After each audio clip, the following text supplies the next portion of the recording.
हाँ तो मेरे देशवासियों, सॉरी प्यारे देशवासियों, next topic is applications of determinants. Application of determinant, भाई इस बात ये है कि अब हम इतने दिनों से डिटर्मिनेंट्स पढ़ते ही जा रहे हैं, इतने सारे लेक्चर्स पढ़ लिए मैट्रिसेस एंड डिटर्मिनेंट्स के, तो डिटर्मिनेंट्स का यूज़ क्या होता है। बहुत सारी एप्लीकेशंस हैं इसकी, तो एक एक करके समझते हैं क्या क्या उसकी एप्लीकेशंस हैं। बहुत ही सिंपल सा टॉपिक है।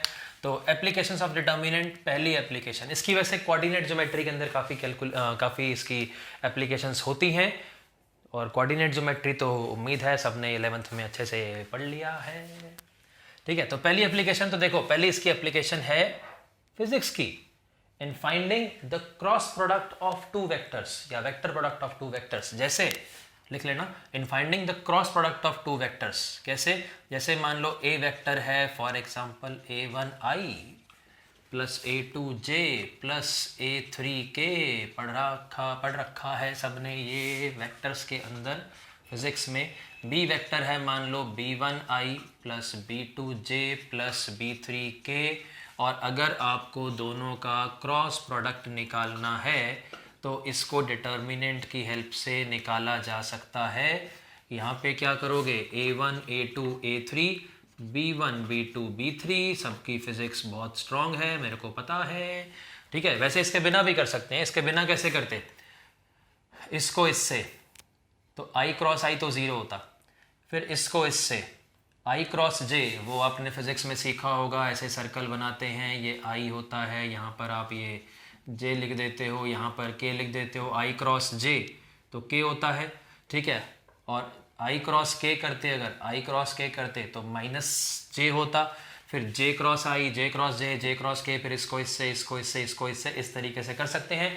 इतना सब करने की जगह पे सिंपली ऐसे कर सकते हैं। ये तो हुई फिजिक्स की बात, अपने को इतना काम आएगा नहीं, आएगा वैसे ये जब हम मैथ्स में भी वेक्टर्स एंड 3D नाम का चैप्टर आएगा आगे चल के, तो उसके अंदर ये भी यूज़ करेंगे वैसे हम। ठीक है, नेक्स्ट एप्लीकेशन लिखो, second application, in finding the equation of the straight line joining two points a x1 y1 and b x2 y2। अब देखो ये भी बड़ी सिंपल सी बात है कि कोऑर्डिनेट ज्योमेट्री का बात है। अब जैसे फॉर एग्जांपल दो पॉइंट है, एक ए पॉइंट है x1 y1, ठीक है, दूसरा पॉइंट है मान लो b x2 y2। तो अब इन दोनों को ज्वाइन करने वाली लाइन की इक्वेशन लिखनी है, तो भाई इसका तो सिंपल सा मेथड हमने 11th क्लास में सीख रखा है, y minus y1 two point form is equal to y2 minus y1 upon x2 minus x1 into x minus x1। ये तो होता ही है, कर सकते हैं, और यही प्रेफर करना चाहिए बिकॉज आसान है। बट डिटर्मिनेंट की हेल्प से भी कर सकते हैं। वो कैसे कर सकते हैं कि equation of the line joining two points x1 y1 and x2 y2 is also given by this equal to 0। इस डिटर्मिनेंट को अगर आप, जैसे मान लो ये पॉइंट है 1,2, ये पॉइंट है 3,4, ये 1, यहाँ पे x y लिखा रहने दोगे, x y 1 1 2 1 3 4 1, अगर 1,2 और 3,4 लिए हैं तो जो भी सॉल्व करके आएगा x और y में लीनियर इक्वेशन आएगी। मान लो फॉर एग्जांपल समझने के लिए 3x minus 4y equal to 25, ऐसा कुछ आ गया, तो वो क्या है, लाइन की इक्वेशन है। ठीक है, तो डिटर्मिनेंट की हेल्प से भी कर सकते हैं। अब देखो इसमें कॉन्सेप्ट क्या है, कॉन्सेप्ट सिंपल सा ये है कि, चलो कॉन्सेप्ट जो है ना नेक्स्ट पॉइंट के बाद समझते हैं। ठीक है, नेक्स्ट प्रॉपर्टी लिखो, पहले इसको ऐसे लिखा रहने देते हैं, फिर ये भी एक ही साथ में समझ में आ जाएगा। नेक्स्ट पॉइंट लिखो, इन finding the area of the triangle, in finding the area of the triangle joining 3 points a x1 y1 b x2 y2 c x3 y3। ये तो बड़ा सिंपल सा फॉर्मूला है भाई, सबने पढ़ रखा है। ठीक है, delta area of triangle 1/2 into, अब ये x1 y1 1 x2 y2 1 x3 y3 1, और इसमें मॉड भी लगा देंगे because area of triangle is always positive. या फिर इसको आपने ऐसा याद कर रखा होगा, 1/2 into x1 y2 minus x2 y1, इस तरीके से, या फिर आगे बाकी टर्म्स, या फिर x1 into y2 minus y3, 10th class में भी पढ़ा था ये तो, x1 into y2 minus y3 plus x2 into y3 minus y1 plus x3 into y1 minus y2। ठीक है, ऐसा भी कर सकते हैं। अब देखो जो इसका मैं बता रहा था, अगर कोई 3 पॉइंट्स हैं, अगर 3 पॉइंट्स को लीनियर हो जाएं तो उनका एरिया ऑफ ट्राइंगल 0। ये जो है ए और बी को ज्वाइन करने वाली लाइन की इक्वेशन है। अगर इसके ऊपर हम कोई पी पॉइंट मान लो x, y, तो अब ये तीनों पॉइंट क्या हो गए, कोलिनियर, तो इनका एरिया ऑफ ट्राइंगल क्या आ जाएगा, 0। तो इसलिए ये कॉन्सेप्ट से इसका रीज़न हम समझ सकते हैं, ठीक है। और ये तो वैसे 11th क्लास में पढ़ रखा है, तो इसको ऑलरेडी हम फॉर्मूले भी जानते हैं ये सब, ठीक है। बट बात ये है कि भाई डिटर्मिनेंट की हेल्प से भी कर सकते हैं। एरिया ऑफ ट्राइंगल बिना डिटर्मिनेंट के भी तो निकाल ले सकते हैं, जैसे आपने याद कर ही रखा है 1/2 into x1 into y2 minus y3 and so on, वो वाला फॉर्मूला, ठीक है। उसके बाद में नेक्स्ट प्रॉपर्टी तो हमने ऑलरेडी समझ ली। प्रॉपर्टी क्या है, लिखो, in checking the collinearity of 3 points, in checking the collinearity of 3 points, मतलब 3 पॉइंट्स फॉर एग्जांपल ये दे रखे हैं, चेक करना है कोलिनियर है कि नहीं है, तो उनके द्वारा बनाया गया एरिया ऑफ ट्राइंगल निकाल लो। अगर 0 आए तो भाई सही है, 0 नहीं आए तो नहीं है। तो मतलब लिखो in checking the collinearity of 3 points, उसके बाद आगे लिख लेना, let a x1 y1 b x2 y2 and c x3 y3 be 3 points. तो if they are collinear then the area of triangle formed by them must be 0। तो area of triangle तो ये होता है। अब अगर ये 0 है तो फिर ये 1/2 और मॉड भी लिखने की जरूरत नहीं है। मतलब सिंपली क्या है कि अगर x1 y1 1 x2 y2 1 x3 y3 1 अगर ये 0 आ गया तो इसका मतलब the 3 points are collinear, otherwise they are not, ठीक। Next property, fifth property, in finding the area of a polygon, in finding the area of a polygon। अब देखो समझने के लिए फॉर एग्जांपल हम हेक्सागन ले लेते हैं कोई। अब अगर हमें किसी पॉलीगन की सभी वर्टिसेस के कोऑर्डिनेट्स दे रखे हों, मान लो ये x1 y1 x2 y2 x3 y3 x4 y4 and so on ये है, तो अब एक तरीका तो क्या है कि आप इसको ट्राइंगल्स में ब्रेक कर लो, इस ट्राइंगल का एरिया निकाल लो, ठीक है, वही पिछले वाले फॉर्मूले से, फिर प्लस इस वाले ट्राइंगल का एरिया निकाल लो, फिर प्लस इस वाले का निकाल लो, प्लस इस वाले का निकाल लो, सबको ऐड करेंगे क्या बन जाएगा, एरिया ऑफ पॉलीगन बन जाएगा। तो एक तरीका तो ये कर सकते हैं ट्राइंगल्स में ब्रेक कर करके, बिल्कुल कोई भी पॉलीगन हो, चाहे वो हेक्सागन हो, पेंटागन हो या फिर कोई बड़ा हो, कोई सा भी हो, ठीक है। दूसरा तरीका क्या है और कैसे कर सकते हैं कि अगर कोई भी पॉलीगन है, फॉर्मूले के हिसाब से तो एन साइडेड पॉलीगन मान लेते हैं, लिख लेना in finding the area of a polygon, और उसके आगे लिखो लेट a1 x1 y1, आगे फिर a2 लिख लेते हैं x2 y2, a3 फिर लिख लेना x3 y3 and so on, कोई भी n साइडेड हो, 5 हो 6 हो 10 हो कितनी भी हो xn yn। इसका अगर हमारे को एरिया निकालना है तो एक तरीका तो भाई सिंपल है कि आप ट्राइंगल्स में ब्रेक करो। दूसरा डायरेक्ट तरीका डिटर्मिनेंट की हेल्प से कैसे कर सकते हैं, अब 1/2 इंटू, आप जैसे मान लो ये कोई a1 है, ये a2 है, ये a3 है, ये a4 है, कितनी भी हो, ठीक है, कोई इसको ऐसा छोड़ देते हैं, मान लो लास्ट वाला an, अब यहाँ पे कितनी भी हो, 5 हो 6 हो 7 हो, कितनी भी साइड्स हो। अब a1 और a2 से जो लाइन बन रही है, जो साइड बन रही है इसकी, उसके कोऑर्डिनेट्स, इसके x1 y1 इसके x2 y2, तो इनका 2/2 का डिटरमिनेंट बना दो, ठीक। फिर नेक्स्ट वाले का x2 y2 और x3 y3, नेक्स्ट इसका और इसका x3 y3 x4 y4, फिर नेक्स्ट फोर्थ और फिफ्थ वाले का क्या बनेगा, x4 y4 x5 y5 and so on.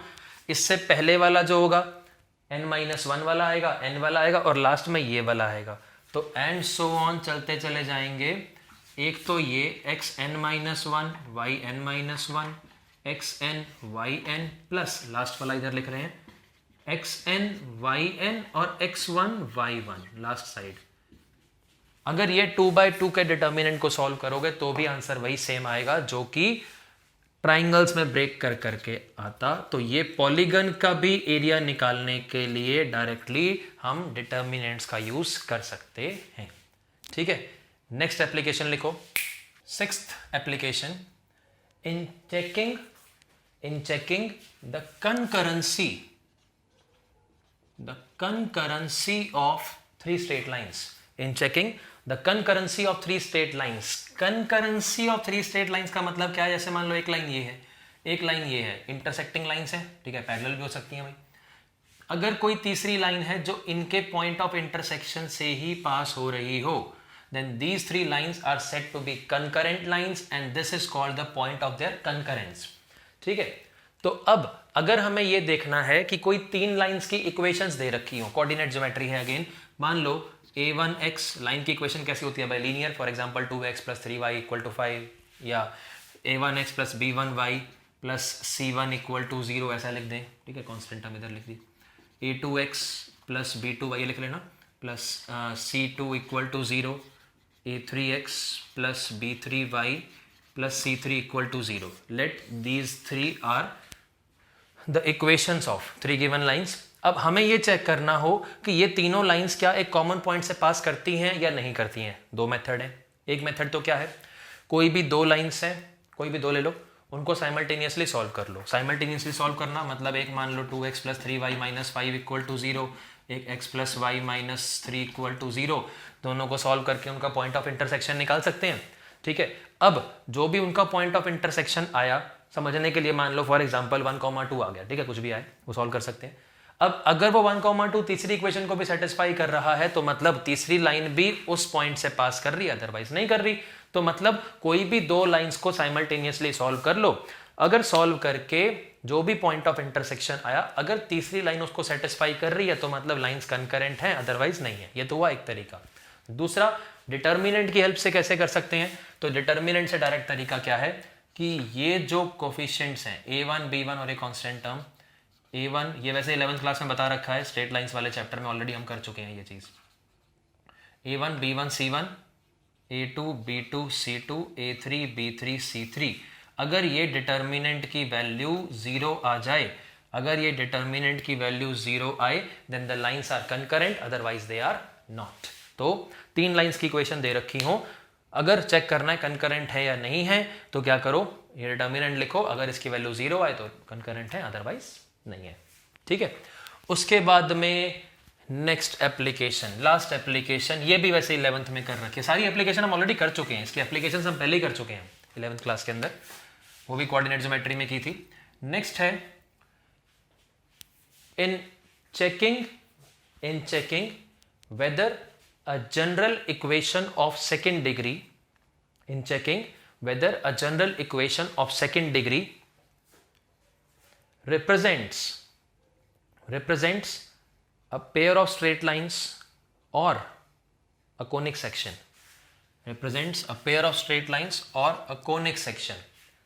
याद आ रहा है कुछ?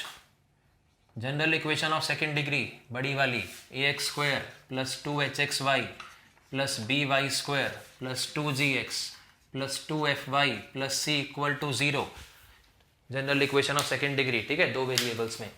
अब एक डिटर्मिनेंट सीखा था 11th में,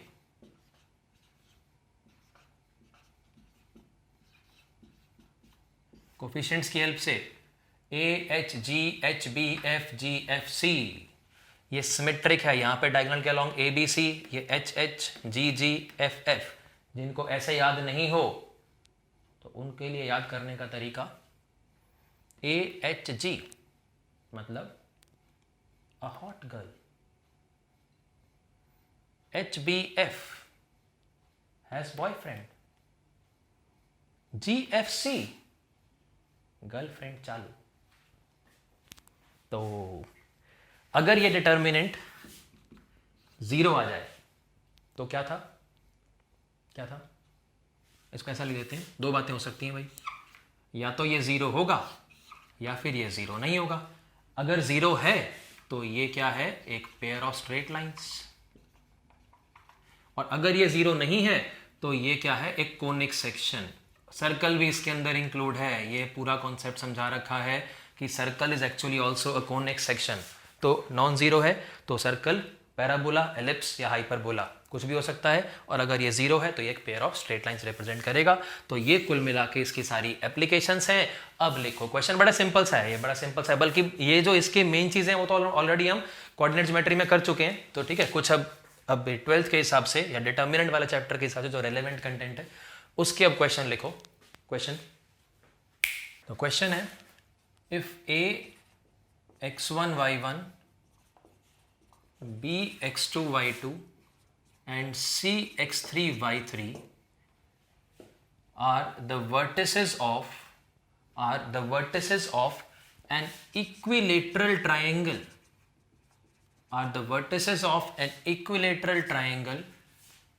whose each side is equal to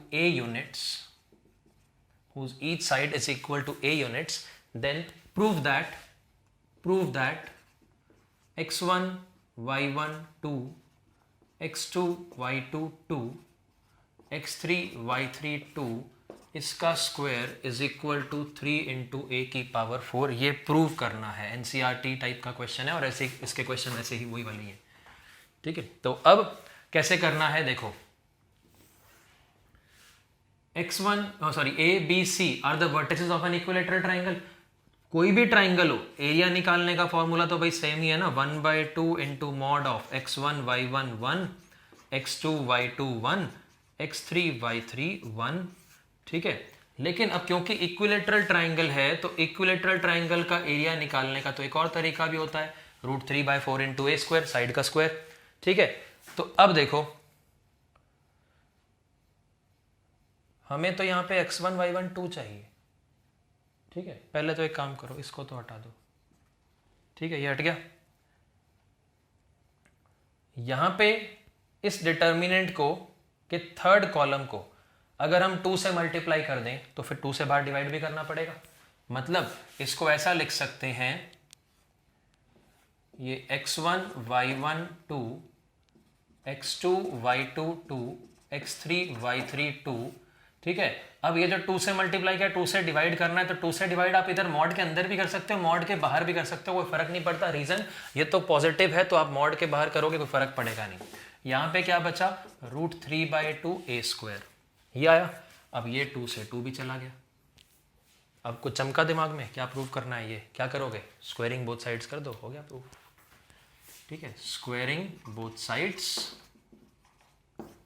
तो क्या आ गया, x1 y1 2, x2 y2 2, x3 y3 2, इसका होल स्क्वायर। मॉड, अब जब स्क्वायर किया तो मॉड भी हट गया, क्योंकि मॉड का स्क्वायर तो पॉजिटिव ही होना है, तो मॉड लिखने की कोई आवश्यकता नहीं है। ठीक, तो ये क्या आ गया, प्रूव हो गया, खत्म। ठीक, नेक्स्ट क्वेश्चन लिखो। Next question, find the equation of the line, question लिखो, find the equation of the line joining the points a 1,3 and b 0,0 using determinants। Simple सा क्वेश्चन है, 2 पॉइंट्स हैं, उनको ज्वाइन करने वाली लाइन की इक्वेशन लिखनी है। तो वैसे तो 2 पॉइंट फॉर्म से कर सकते हैं, बट हमें डिटर्मिनेंट की एप्लीकेशन सीखनी है, तो भाई सीख लेते हैं, क्या बड़ी बात है। Find the equation of the line joining the 2 points a and b using determinants. तो इक्वेशन ऑफ लाइन लिखने का क्या तरीका था, ऐसा कुछ था, इक्वल टू 0, एक्सपैंड करो, आंसर आ जाएगा। एक्सपैंड कहाँ से करना चाहिए, इधर से मत करना, दिमाग की बत्ती जलाना। थर्ड रो के अंदर 2 0 आ रहे हैं, तो इसको छोड़ दो, इसको छोड़ दो, ये किया, 3x - y = 0। खत्म, क्वेश्चन खत्म। चलो इसी में एक और चीज़ है, फर्स्ट पार्ट बना लो इसको, इसी में एक और लिखो, second part. If C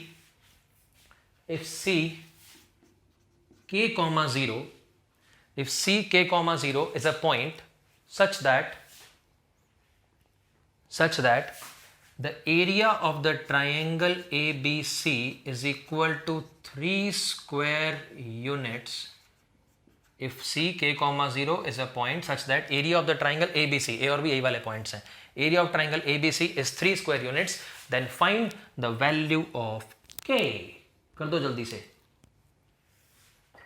find the value of k। चलो देखो, अब एरिया ऑफ ट्राइंगल ABC हमें 3 स्क्वायर यूनिट दे रखा है, यानी कि 1/2 इंटू मॉड ऑफ, अब एरिया ऑफ ट्राइंगल वाली एप्लीकेशन, उसका फॉर्मूला 131,001, और तीसरा पॉइंट ये आ गया k01, और ये क्या आ गया, इक्वल टू हमें दे रखा है कितना, 3 स्क्वायर यूनिट्स, तो ये आ गया इक्वल टू 3। ठीक है, इधर चला गया 6 हो गया, इसको एक्सपैंड कर देते हैं, इसमें भी सेकंड रो के अलॉन्ग एक्सपैंड करना चाहिए, तो सेकेंड रो के अलॉन्ग इसको एक्सपैंड करेंगे तो दिस और -3k और यहाँ से तो ये +3k हो जाएगा, उसका मॉड है इक्वल टू 6। 3 तो बाहर भी लिख सकते हो क्योंकि पॉजिटिव है, कैंसिल कर सकते हैं, तो मॉड के कितना आ गया 2, तो k की वैल्यू ±2 है। 2 आंसर आएंगे, मुझे पता है कुछ लोगों ने 2 निकाला था, ठीक है, तो k की वैल्यू +-2। ठीक, तो इसी के साथ ये खत्म, ठीक है। इतनी सी एप्लीकेशन है जो अभी हमारे 12th के लिए रेलिवेंट है, बाकी हम ऑलरेडी कोऑर्डिनेट ज्योमेट्री में खूब सारी चीज़ें कर चुके हैं और आगे वैसे वेक्टर्स के अंदर जब वेक्टर 3D पढ़ेंगे, चैप्टर पढ़ेंगे, तो उसमें क्रॉस प्रोडक्ट वाली चीज़ें भी आएंगी। तो अब इसके क्वेश्चन कहाँ से करने हैं आपको? इसके क्वेश्चन आपको NCERT में से ही करने हैं, NCERT लेवल का ही है और उसी में क्वेश्चन आ सकता है। ये इतना इंपॉर्टेंट टॉपिक नहीं है बोर्ड के हिसाब से भी और कॉम्पिटेटिव एग्जाम्स के हिसाब से भी। कॉम्पिटेटिव में तो भाई अगर हमें इक्वेशन ऑफ लाइन निकालनी है तो भाई ये इतना आसान तो आने वाला कुछ है नहीं, ठीक है। और बोर्ड में वैसे इतने आसान क्वेश्चन इसके मतलब इसमें चांसेस कम है। जो पिछला क्वेश्चन हमने किया था, फर्स्ट क्वेश्चन किया था, वो बोर्ड में आया हुआ क्वेश्चन था, ठीक है। तो चलो अब मिलते हैं नेक्स्ट वीडियो के अंदर, तब तक खूब पढ़ाई करते रहें, खूब पढ़ाई करते रहें एंड पढ़ते रहें। Bye bye.